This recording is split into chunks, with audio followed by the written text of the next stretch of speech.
జ్ఞానమనే కవచం మనిషి జీవితానికి ఎంత అవసరమో వేదాలు వివరించాయి. ఆ వేదాల్లోని సారాన్ని అవగతం చేసుకుని లోకానికి జ్ఞానకవచాన్ని అందించే ఉద్దేశంతో వేదార్థ సంగ్రహం అనే గ్రంథం ద్వారా జ్ఞానదీపికలు వెలిగించారు శ్రీ రామానుజీయర్ స్వామి. ఆ వెలుగు రేఖలను మరింత ప్రకాశవంతం చేయ సంకల్పించి ప్రవచన ధారానుగ్రహ భాషణాన్ని వినిపించారు శ్రీ శ్రీ శ్రీ త్రిదండి చిన్నజీయర్ స్వామి. ఆ జ్ఞానామృతమును మనమూ పంచుకుని జన్మను జ్ఞానమయం చేసుకుందాం. ఉపనిషత్తులు చెప్పేటప్పుడు కూడా మనకి అట్లానే కొన్ని సాంకేతిక పదాలని వాడుతూ ఉంటారు.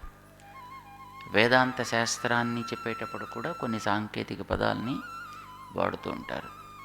మనం మెల్లిగా పదాలని మొదటిసారి వింటుంటే అదేమిటో అనిపిస్తుంది, రెండోసారి వింటే పర్వాలేదు అనిపిస్తుంది, మూడోసారి వింటే అర్థమైనట్టే ఉందండి అని అనిపిస్తుంది, నాలుగోసారి మనం కూడా వాడితే అని అనిపిస్తుంది. ఆ తర్వాత అది అలవాటైపోతుంది. అంచేత వాటిని మనం అర్థం కాలేదు కదా అని వదిలేయకూడదు. ఎప్పుడు అర్థం కానిది వ్యర్థము కాదు.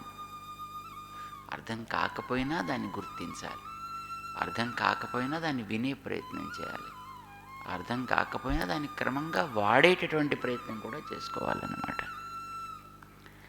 అట్లాంటి కొన్ని పదాల్ని మనం రోజు ఉదయం పూట పరిచయం చేసుకునే ప్రయత్నం చేస్తున్నాం, అర్థం చేసుకునే ప్రయత్నం కూడా చేస్తున్నాం. అట్లాంటి వాటిలోనే యథావత అంటుంటారు. ఏమిటి అర్థం యథావత అంటే ఏవో కొన్ని చెప్పి కొన్ని అనుకూలమైన వాక్యాలు, కొన్ని ప్రతికూలమైన వాక్యాలు, కొన్ని సందర్భంగా ఉన్నట్లు అనిపించేవి, కొన్ని సందర్భానికి తగవేమో అని అనిపించేవి, వాటన్నిటికీ మధ్య సంబంధం సమన్వయం ఎలా కుదురుతుందో తెలిపి వాటన్నిటినీ చెప్పాల్సినటువంటి వివరణ అంతా అయిపోయిన తర్వాత అసలు ఎందుకు మీరు ఈ చర్చ అంతా చేసినట్టు, ఏమిటి సారం దీనికి అని అడిగితే ఆయన దీనికి అంతటికి సారం ఏంటంటే అని చెప్తుంటారు కదా. అలా చెప్పడానికి యథావత అంటే ఇంతకీ ఏం చెప్పదలుచుకుంటున్నావంటే అని ఆ చెప్పదలుచుకుంది ఏదో అక్కడ చెప్తుంటారు. అట్లానే ఏతదుక్తం భవతి అని కూడా అంటుంటారు.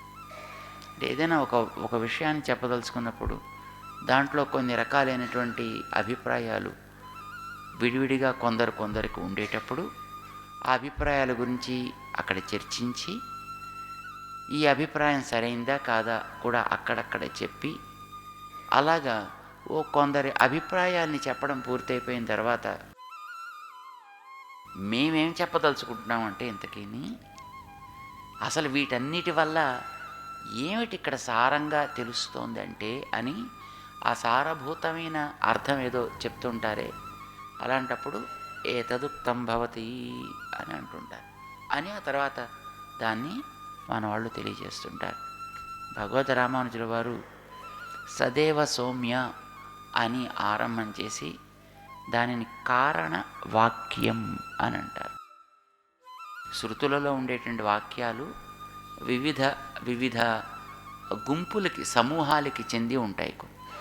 కొన్ని కారణ వాక్యాలు అంటాం, కొన్ని శోధక వాక్యాలు అంటాం, కొన్ని ఘటక వాక్యాలు అంటాం, కొన్ని సగుణ వాక్యాలు అంటాం, కొన్ని నిర్గుణ వాక్యాలు అంటాం. వాక్యాలు ఏమేమి చెప్తాయో దాన్ని బట్టి ఆ వాక్యాలని ఆ గుంపులోకి ఆ సమూహంలోకి చేరుస్తూ ఉంటారు. గుణములు ఉన్నాయి ఆయనలోనూ అంటూ ఏదైనా ఒక్కొక్క గుణాన్ని గురించి వివరించి చెప్పేవన్నీ కూడా సగుణ బ్రహ్మ ప్రతిపాదక వాక్యాలు. అంటే బ్రహ్మకి గుణాలు ఉన్నాయని చెప్పడానికి బయలుదేరిన వాక్యాలని అర్థం. లేదు కొన్ని వాక్యాలు నిర్గుణం, నిరంజనం, నిర్వికారం అలాగా ప్రవర్తిస్తే వాటిని నిర్గుణ బ్రహ్మ ప్రతిపాదక వాక్యాలు అని అంటారు. మొత్తానికి అవన్నీ సగుణ శృతులు, నిర్గుణ శృతులు అని అంటారు వాటి.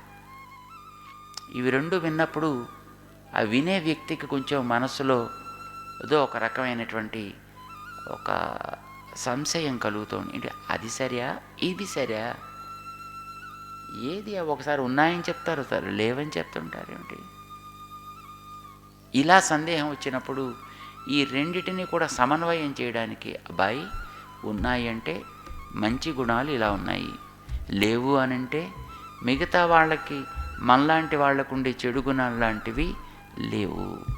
అంచేత ఉన్నాయి రైటే, లేవు సరియే, రెండూ కూడా ఏ దోషము లేకుండా సమన్వయం అవుతాయి అని చెప్పడానికి కొన్ని మంత్రాలు బయలుదేరుతుంటాయి.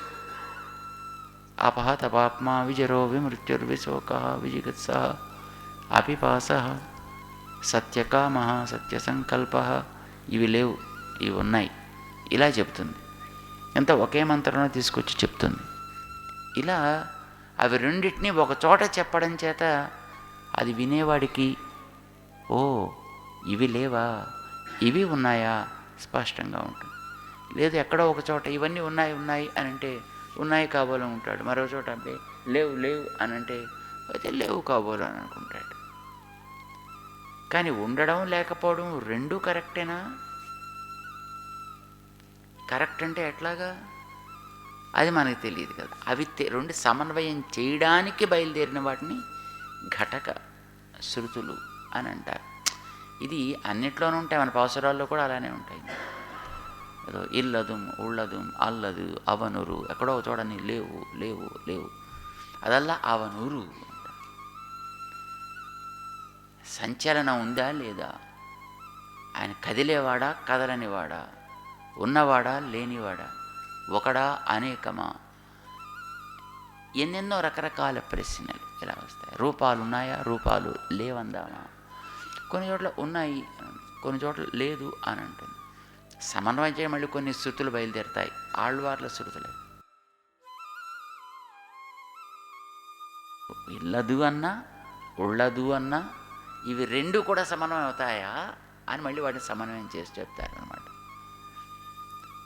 ఇలాగా వేదాల్లో ఉండేటటువంటి శృతులని చర్చ చేసిన తర్వాత కారణాన్ని చెప్పేటటువంటి జగత్కారణమైనటువంటి తత్వాన్ని చెప్పేటటువంటి ఒక వాక్యం సదేవ సౌమ్య ఇదమగ్ర ఆసీత్ ఏకమేవ అద్వితీయం, ఒకటే తత్వం ఉన్నది, దానికి ఇతరమైనటువంటి ఏ సహాయం అవసరం లేకపోయింది, దానికి ఈ జగత్తంతటినీ రచించడానికి వేరే ఒక ముడిసరుకును కూడా తెచ్చుకోవాల్సిన అవసరం దానికి ఏర్పడలేదు, తననే ముడిసరుకుగా చేసుకుని అయినప్పటికీ తాను నశించిపోకుండా తనకంటే వేరే ఎవడో ఒకడు తనని ఏదో రకంగా మార్పు చేయాల్సిన లౌకిక వస్తువుల లాంటి వస్తువు కాకపోవడం చేత దానికోసం వేరే నిమిత్తం ఎవరో అక్కర్లేక తనే నిమిత్తం కూడా అయ్యి నిమిత్తము ఉపాదానము అనే రెండు తనకంటే వేరు కాకుండా ఉన్నటువంటి జగత్ కారణ తత్వం ఆ బ్రహ్మ అనే తత్వం అని పిల్లాడికి చెప్పడం కోసం తండ్రి బయలుదేరి ఉపదేశాన్ని చేయడం ప్రారంభం చేసి ఆయన ఇదంతా చెప్పాడు. ఇందులో ఆ పిల్లవాడికి చెప్పేటటువంటి జగత్ కారణతత్వం ఒక అభిన్న నిమిత్త ఉపాదాన కారణమైన తత్వం, ఒక విశిష్టమైన తత్వం, ఒక విలక్షణమైన తత్వం అది. అందుకోసమని అది తనలోంచే అన్ని తేగలిగింది, తానే సంకల్పించగలిగింది, అందులో మళ్ళీ తను ప్రవేశించగలిగింది, ఇన్ని రూపాల్లోకి వీటన్నిటిని మార్చి తను వీటి లోపల ఉండగలుగుతోంది. అంచేతను ఇది చూసినా ఇప్పుడు ఎదురుకుండా కనిపించే ఒక వ్యక్తిని చూసినా బ్రహ్మే, దీనికి కారణమైన దాన్ని చూసినా అది బ్రహ్మే. అంచేత నువ్వు కూడా తత్వం అసి, చేత నువ్వు కూడా అట్లా ఆ బ్రహ్మని నీ లోపల కలిగి ఉన్నవాడివే. నువ్వేమి ఎక్కడి నుంచో ఎవరి నోట్లోంచో ఊడిపడ్డవాడివేమి కావు సుమా అని పిల్లవాడికి తండ్రి చెప్పాడు అక్కడ ఉపనిషత్తులో. ఇది చూసినటువంటి ఇది విన్నటువంటి కొంతమందికి ఇదంతా ఉన్నాయి, అప్పుడు ఏమీ లేవు కాబోలు, ఒకటే రెండవదేమీ లేదు అనంటే అసలు ఆ బ్రహ్మ అనేటటువంటి తత్వానికి జ్ఞానం కూడా లేదు అని అంతవరకు వెళ్ళి అది ఏ రకమైనటువంటి తనలో భాగములు లేనిది, భాగములు అంటే విశేషములు అంటారు. అలాంటివి ఏవి దాంట్లో లేవు కనుక అది నిర్విశేషము, నిష్కలము. మరి ఏముంటుంది దాంట్లోనూ అంటే కేవలం జ్ఞానం మాత్రమే అయి ఉంది. దానిలో ఉండడం కాదు, అదే జ్ఞానమై ఉన్నది. చిన్ మాత్రం అని నిర్విశేష చిన్ మాత్రం బ్రహ్మ. ఇది కొందరు అభిప్రాయపడ్డటువంటి విషయం. దానికి సమాధానం చెప్పడానికి అలా అనడానికి వీల్లేదయా. మరి ఇవన్నీ ఉన్నాయి కదా అని అడిగితే, ఉన్నాయంటే ఉన్నట్టు అనిపిస్తాయండి, ఇవన్నీ నిజంగా లేవంటే పోతాయండి. అంటే నువ్వు లేవంటే ప్రపంచం పోతుందా? పోతోంది ఎక్కడైనాలాగా? ఎవరికైనా పోతోంది అలాగా? అన్నవాడు పోతే చెప్పలేను తప్ప, ఒకడు అంటే ఇవి ఉండడం, ఒకటి తీసేస్తే ఇవి పోవడం అనేటటువంటిది అది ఎలా కనిపించట్లేదు. అది ప్రత్యక్షానికి పూర్తిగా విరుద్ధం. ప్రత్యక్షానికి విరుద్ధమైంది అని శృతి ఎట్లా చెబుతుంది కనుక? చెప్పనే చెప్పదు. ప్రత్యక్షంతో కూడా గుర్తించ వీలు కానివి ఏవైనా ఉంటే అట్లాంటి వాటిని శృతి చెప్తుంది. నువ్వు ఊహించినా నీకు తెలుసుకోవడానికి వీలు కానివో అట్లాంటి వాటి గురించి శృతి చెప్తుంది. శృతి ఎప్పుడూ కూడా ప్రత్యక్షానికి కూడా విరుద్ధంగా ఉండే వాటిని గురించి ఎప్పుడు ప్రస్తావన చెయ్యదు అని దాన్ని వివరించడం ప్రారంభం చేశారు. ఇదంతా అయిన తర్వాత ఏ తదుక్తం భవతి. ఇప్పుడు ఇంతకీ ఏం చెబుతున్నామంటే సారాంశం ఏమిటో మనకి వివరిస్తున్నారు రామానుజాచార్య స్వామి. ఏకమేవ కారణభూత ద్రవ్యం అవస్థాంతరయోగేన కార్యం ఇత్యుచ్యతే ఇతి. ఏక విజ్ఞానేన సర్వవిజ్ఞానం ప్రతిపిపాదయిషితం తత్ అసత్కార్యవాదేన సేత్స్యతి. ఈ ప్రపంచానికి కారణంగా అసలు ఏమీ లేకుండా అలా శూన్యంలో ఉంటే పుట్టింది అనేది ఇక్కడ మనకి తాత్పర్యం అండి అని చెప్పేవాళ్ళ మాట చెప్తున్నారు. ఎట్లా చెప్తున్నారట వాళ్ళు? ఏకమేవ కారణభూత ద్రవ్యం, ఈ ప్రపంచానికి కారణమైనటువంటి ద్రవ్యం ఒక తత్వం ఉన్నది. అది అవస్థాంతరయోగైన కార్యం ఇత్యుచ్యతే. ఈ రూపం కనుక అది పరిణమిస్తే దాన్నే కార్యము అని అంటున్నాం. ఇది కదా ఇంతవరకు మనకి చెప్పింది. కార్యం అదే, కారణం అదే, ఒకటే ద్రవ్యం. వచ్చిందల్లా కేవలం ఆకారంలో మార్పు. దీనివల్ల ఏక విజ్ఞానేన సర్వవిజ్ఞానం ప్రతిపిపాద ఇషితం. ఇది చెప్పే ఒకటి తెలిస్తే సర్వము తెలుస్తాయి, ఒకటి తెలిస్తే సకలము తెలిసిపోతుంది అనేది తండ్రి చెప్పదలుచుకున్న విషయం. అసలు అలా బయలుదేరింది ఉపనిషత్తు. తత్ అసత్కార్యవాదైన సేత్స్యతి. అది అసత్కార్యవాదము సత్కార్యవాదము రెండు మనం చెప్పుకున్నాం. ఏమిటి సత్కార్యవాదం అంటే? ఉన్న దాంట్లోంచే మార్పులు వస్తాయి. అసత్కార్యవాదం అంటే ఉన్నది నశించి కొత్తది రావడం కానీ, లేదా అసలు ఏమీ లేని దాంట్లోంచి కొత్తదేదో రావడం కానీ. రెండు రకాలు. అసత్కార్యవాదం రెండు రకాలుగా ఉంటుంది. ఉన్నది నశించిపోతే అప్పుడు దానికి ఏం పేరు? అసత్ అయిపోతుంది. ఉన్నది నశించిపోతే అసత్. గింజ నశించిపోయింది, అప్పుడు మొక్క వచ్చింది. అంటే ఉన్నది అసత్ అయిపోతే అందులోంచి కార్యములు రావడం అసత్ కార్యవాదము అంటారు. లేదా అసలు ఏమీ లేని దాంట్లోంచే ఇదంతా అలా పుట్టుకొస్తే ఇంద్రజాలం మాయ లాగా దాన్ని కూడా అసత్ అని అంటారు. ఉన్నది నశించి కొత్తది పుట్టడం అనేది బౌద్ధుల యొక్క వాదం. అది బౌద్ధుల యొక్క అసత్కార్యవాదం. అసలు ఏమీ లేని దాంట్లోంచి కొత్తదేదో పుట్టుకు రావడం అనేది నైయాయికుల యొక్క అసత్ కార్యవాదం అని అంటాం అన్నమాట. అది ఎట్లా కుదురుతుంది? అది అసత్కార్యవాదం చేతనే కుదురుతుంది తప్ప సత్కార్యవాదం చేత కుదరదు అని చెప్తున్నారట వాళ్ళు. ఎట్లా? నిమిత్త సమవాయి అసమవాయి ప్రభృతిభి కారణై అవయవాఖ్యం కార్యం ద్రవ్యాంతరమేవ ఆరభ్యతే ఇది కారణభూతాద్వస్తునః కార్యస్య వస్త్వంతరత్వాత్ న తజ్ఞానేన అస్య జ్ఞాతత కథమపి సంభవతి ఇతి. కథం అవయవి ద్రవ్యాంతరం నిరస్యతే ఇతి చేత్. దానికి వాళ్ళు చెప్పేటటువంటి మాట ఏమిటి అనేది చెప్తున్నారు. నిమిత్తము సమవాయి అసమవాయి అని కొన్ని కారణాలు చెప్పారు. ఇప్పుడు కుండ తయారు కావడమే తీసుకుందాం. మళ్ళీ ఇక్కడ మనకు అది మంచి బెస్ట్ ఎగ్జాంపుల్. కుండ తయారు కావాలంటే ఎన్ని కారణాలు కావాలి? ఎస్, ఏమేమిటవి?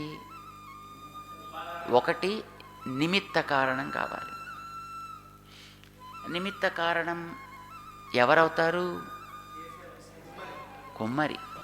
అంటే ఉపాదానం తెలిసి అది తన దగ్గర కలిగి ఉండి ఉపాదాన గోచరం కావాలి, అది అపరోక్షం కావాలి, చెయ్యగలిగేటటువంటి తెలివితేటలు కలిగిన ఒక జీవుడై ఉండాలి వాడే నిమిత్త కారణం అవుతాడు. అంటే నిమిత్త కారణం ఎప్పుడు జీవుడు అవుతాడు. ఉపాదాన కారణం ముడి సరుకు, దానికి పెద్ద జ్ఞానం ఉండక్కర్లేదు. లేదు, ఉపాదాన కారణం మన ప్రపంచం దృష్ట్యా అయితే ముడి సరుకుకి కూడా జ్ఞానం ఉండొచ్చు. ఇందులో కూడా జీవులు ఉంటారు కదా, అంచేత దానికి జ్ఞానం ఉండొచ్చు. నిమిత్త కారణానికి తప్పనిసరిగా జ్ఞానం ఉండి తీరాలి. అంచేత కుండ తయారు కావడానికి కుమ్మరి వాడొకడు తప్పనిసరి, నిమిత్త కారణం ఉండాలి. అప్పుడు దానికి రెండు వస్తాయి, కుండలు రెండు కొత్తగా పుడతాయి. ఏమేం పుడతాయి? దానికి ఒక సమవాయి కారణం ఉంటుంది, అసమవాయి కారణం ఉంటుంది. సమవాయి కారణం ఏంటి? కుండకి ముడిసరుకు కాదు, కుండ తయారు కావడానికి ఎగ్జాక్ట్ ముందు క్షణంలో ఉండేది ఏమిటి? అది సమవాయి కారణం అవుతుంది. రెండు పెంకులు ఉంటాయి కదా, ఆ పెంకులు రెండు కలుసుకొనుట, అప్పుడు కుండ తయారవుతుంది. కపాలములు అంటారు పెంకుల్ని. ఈ కపాల ద్వయ సంయోగము, ఇవి రెండు కలిసాయంటే అప్పుడు కుండ తయారైపోయింది. అది సమవాయ కారణం అవుతుంది. కుండలో ఉండేటటువంటి రూపం, కుండకి దానికి సమవాయ సంబంధేన ఉంటుంది. మరి రూపము అని ఒకదాన్ని ఎప్పుడు మీరు అంటారు? ఇప్పుడు దీన్ని మైక్ అని ఎప్పుడు అంటున్నారు? ఇందులో మైకత్వం ఉండాలి. దీన్ని పుస్తకం అని ఎప్పుడు అంటున్నారు? పుస్తకత్వం ఉండాలి. దీన్ని హస్తము అని ఎప్పుడు ఎందుకు అంటున్నారు? హస్తత్వం ఉండాలి. ఒకదాన్ని రూపము అని ఎప్పుడు అంటారు? రూపత్వం ఉన్నప్పుడు అంటారు. అంచేత రూపత్వం ఎక్కడుంటుంది? రూపంలో ఉంటుంది. మరి కుండకి రూపం ఏ సంబంధంతో ఉంటుంది? కుండలో రూపం ఏ సంబంధంతో ఉంటుంది? నైయాయికులు సమవాయి సంబంధంతో ఉంటుందండి, అంటే విడదీయడానికి వీలు కాని సంబంధంతో ఉంటుంది కుండలో రూపం. మరి ఒకదాన్ని రూపమా అసలు మీరు ఎప్పుడు అంటారు? రూపత్వం ఉంటే. ఇప్పుడు కుండకి ఇది కుండ అని నువ్వు గుర్తించడానికి రూపం కారణమేనా కాదా? ఈ రూపం కుండలో ఏ సంబంధంతో ఉంది? సమవాయ సంబంధంతో ఉంది. మరి రూపంలో రూపత్వం కూడా ఉంది కదా. రూపత్వం ఉన్నప్పుడే కదా నీకు దాన్ని రూపము అని అనగలిగావు, లేకపోతే దాని రూపం అని నువ్వు అనలేవు కదా. ఇప్పుడు హస్తత్వం ఉంటే కదా దీన్ని నువ్వు హస్తం అన్నావు. దీంట్లో అంగుళీత్వం ఉంటేనే కదా దీన్ని అంగుళీ అను అన్నావు. ఇందులో నఖత్వం ఉంటే కదా దీన్ని నఖము అను అన్నావు. తత్వం ఉంటే కదా నువ్వు దాన్ని ఆ పేరు చెప్పి వ్యవహరించగలిగేది. మరి రూపాన్ని నువ్వు ఎప్పుడు గుర్తిస్తావు? రూపత్వం ఉంటే గుర్తు. ఇప్పుడు రూపత్వం రూపంలో ఉంటుందా ఉండదా? ఏ సంబంధంతో ఉంటుంది? సమవాయ సంబంధంతో ఉంటుంది. చూడండి తమాషా. ఇప్పుడు కుండలో రూపం ఉంది. ఆ రూపం ఏ సంబంధంతో ఉంది? సమవాయ. రూపంలో రూపత్వం ఉంది. అది ఏ సంబంధంతో ఉంది? మరి ఇప్పుడు రూపత్వం కుండలో ఉన్నట్టా లేదా? మరి అదే సంబంధంతో. అది సమవేత సమవాయం అన్నారు. ఏమంటారు దాన్ని? అంటే ఒక సమవాయ సంబంధం కలిగిన దాంట్లో మళ్ళీ ఇంకో సమవాయ సంబంధం ఉంటే అది కూడా ఇందులో ఉన్నట్టే కదా. ఇప్పుడు బల్ల ఉంది, ఇక్కడ కింద బల్ల ఉంది. బల్ల మీద వస్త్రం ఉందా? ఉంది. వస్త్రం మీద గడియారం ఉందా? ఇప్పుడు బల్ల మీద గడియారం ఉన్నట్ట? ఎలా ఉన్నట్టు? అయితే ఇక్కడ ఇంకో తమాషా ఉందండి. ఇప్పుడు బల్ల మీద వస్త్రం ఏ సంబంధంతో ఉన్నట్టు? బల్ల మీద వస్త్రం ఏ సంబంధంతో ఉన్నట్టు? సమవాయ సంబంధమా? కాదు. ఎందుకని? కావాలంటే దీన్ని తీసి పక్కన పెట్టేయచ్చు. మరి ఇప్పుడు దాని సమవాయం అంటారు, దాన్ని సంయోగ సంబంధం అంటారు. దాన్ని విడదీసి చూడటానికి వీలుగా ఉండే సంబంధాన్ని సంయోగ సంబంధం అంటారు. ఇప్పుడు ఈ రెండు చేతులు కలిసి ఉన్నాయి. ఎలా కలిసి ఉన్నాయి? సంయోగం. మళ్ళీ కావాలంటే మనం విడదీయచ్చు, మళ్ళీ కలపచ్చు, విడదీయచ్చు, మళ్ళీ కలపచ్చు. ఇవి రెండును కదా. అయితే ఇప్పుడు ఈ చేతికి రంగు ఉంది, ఇదో ఇది సమవాయ సంబంధం. కాసేపు రంగుని తీసి మళ్ళీ కాసేపు రంగు పెడదామంటే లాభం లేదు. మీరు అప్పుడప్పుడు చేతులకు అదేదో వేసుకుంటూ ఉంటారు కదా. అది ఏముంటుంది? గోరింటాకు. ఎస్, ఆ గోరింటాకు పెట్టుకుంటారు కదా. అది పెట్టుకున్నప్పుడు దాన్ని కడిగేస్తారు. ఆకు సంయోగ సంబంధంతో ఉంది చేతికి. మీరు దాన్ని పెట్టినప్పుడు మొట్టమొదట అదేదో పెడతారు కదా అలాగా ఆకులన్నీ. అప్పుడు అది ఏ సంబంధంతో ఉంటుంది? అది సంయోగం. ఎందుకని? నువ్వు కావాలంటే కడిగేసేయచ్చు, కడిగేస్తే పోతుంది అది. కానీ కడిగేసిన తర్వాత మళ్ళీ ఇంకోటి అంటుకుంది అక్కడ. అదేమిటి? అది సమవాయ సంబంధం. ఆ రంగు సమవాయ సంబంధంతో అంటుకుంది. ఇది చేసిన పని వల్ల పాపం అంటుకున్నట్టుగా. మిరపకాయ తిన్న తర్వాత కారం అంటుకున్నట్టుగా. అది అదే సంబంధంతో ఉంటుంది. ఆ రంగు సమవాయ సంబంధంతో ఉంటుంది అన్నమాట. ఇప్పుడు ఇది ఈ వస్త్రం అనేది దీని మీద ఏ సంబంధంతో ఉంది? సంయోగ సంబంధంతో ఉంది. వస్త్రం మీద గడియారం మరి ఇప్పుడు బల్ల మీద గడియారం